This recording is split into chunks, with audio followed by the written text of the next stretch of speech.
Peggy 18. I survived this long by staying out of trouble.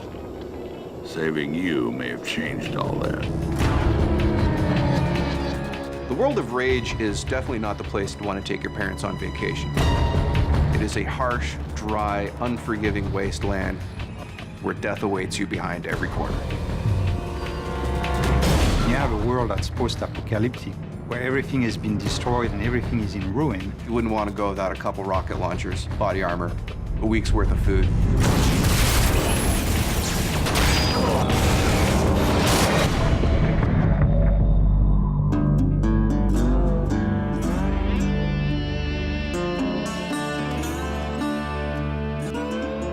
So the first character that you meet in Rage is named Dan Hagar.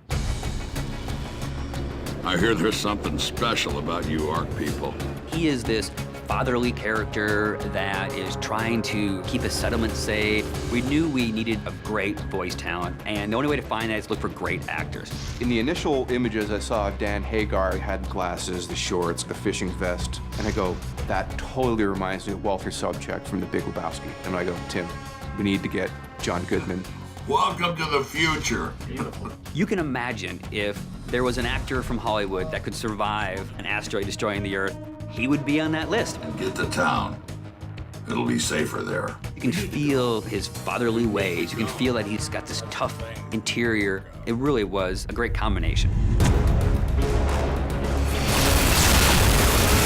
Sound really is half of your experience. The first half is being taken in with your eyes. The second half is being taken in with your ears. You should be able to look at something in the world, hear the sound that's coming from that, and think in your mind's ear, yes, this makes sense. This fits in the world. Gun sounds are one of the hardest things in the world to do, only because you're constantly hearing them. The shotgun is a type of weapon that when you hit the fire button and point it at someone, you really want to feel that kaboom. Get the sound mixed between the high-end elements to pique the interest and the low-end elements, the kick to the gut, to make you feel like you're in a living, breathing, cinematic experience. Rage is stylized realism. Visually, there was the idea of the scale that was really important.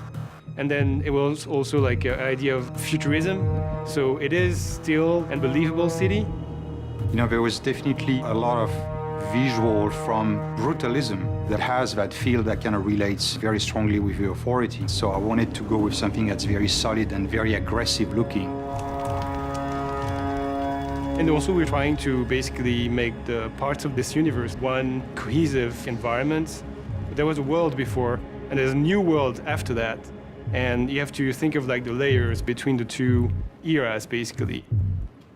When I started this technology, I had some image in my mind of what it could do, but when the artists get a hold of this and they start working their magic on it, they produce things that, when I look at some of the scenes in Rage, I'm just, wow, that looks better than I would have thought this game could look. The technology right now allows us to paint on any surfaces at a pixel level. As an artist, I like the possibility of expressing your vision in a much higher fidelity. There's no textual limitation. The big challenge is more about when do I stop? When is it good enough that it achieves the goal? So you have to kind of find that good balance. I want the player to feel like he lived through an experience that is bigger than just the game itself. Everyone who's seen the game so far has had the same reaction. It's like a visual shock. There's some really breathtaking imagery there, and it is better than I would have imagined it would be.